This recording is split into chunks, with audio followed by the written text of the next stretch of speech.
दोस्तों जो मेरे साथ पेशेंट हैं इनको स्कारिंग एलोपेशिया आप देख रहे हैं।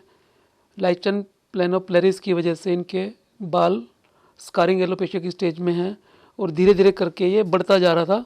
6-7 साल से इनको ये दिक्कत शुरू हुई थी, 6-7 साल पहले, और अभी 3 महीने से इनका ट्रीटमेंट VSC में चल रहा है और बाल स्टेबल हो गए, आगे लॉस नहीं हो रहा, आगे कोई नया पैच नहीं बना है। फॉलिकल के साथ जो वाइट जो रूट और जो स्केबिंग निकल के आती थी वो अब नहीं निकल रही है, तो पहले से इनको ठीक लग रहा है। और आप सब जानते हैं कि लाइचन प्लेनोप्लेरिस कितना तेज़ी से बढ़ता है, एक बार शुरू हो जाए तो फिर बड़ी तेज़ी से बढ़ता चला जाता है। ये एक ऑटोइम्यून डिसऑर्डर है। शरीर की इम्यूनिटी जब रिवर्स काम करना शुरू कर देती है तो बालों की जड़ों को निकालना शुरू कर देती है और धीरे धीरे पैच बनाना शुरू कर देती है। ये बिल्कुल ऐसा ही है जैसे बाग का माली बाग को उजाड़ना शुरू कर दे या फिर एक नावी की अपनी ही नाव को उल्टा कर दे।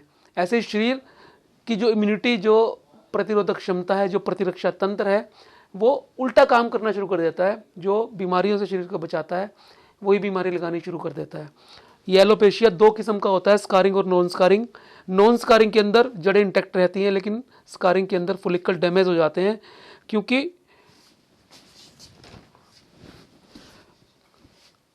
जो हेयर फॉलिकल जहाँ से निकलता है उसके साथ मसल सप्लाई भी होती है, ब्लड सप्लाई भी होती है, नर्व सप्लाई भी होती है, वो सारी की सारी डैमेज होनी शुरू हो जाती हैं और सारी की सारी जो ये डैमेज होती हैं उसकी वजह से स्कार बनने शुरू हो जाते हैं और आप ये देखिए कि स्किन बिल्कुल प्लेन और चिकनी हो जाती है।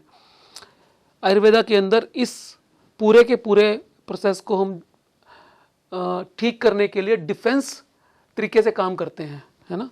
2 तरीके होते हैं किसी भी ऑटोइम्यून डिसऑर्डर को दूर करने के लिए, ठीक करने के लिए।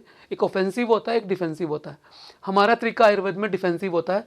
हम अपने सिस्टम को इतना मजबूत बना देते हैं कि कोई भी बाह्य आक्रमण अगर हो तो वो अटैक करने की कोशिश भी करे तो वो कर ना पाए, तो जिससे फॉलिकल बचे रहें और इंटैक्ट रहें। ऐसे केस में पहली कोशिश ये होती है कि आगे लॉस रुक जाए, क्योंकि जो फॉलिकल बिल्कुल डैमेज हो गए हैं वहाँ तो बाल नहीं आ सकते।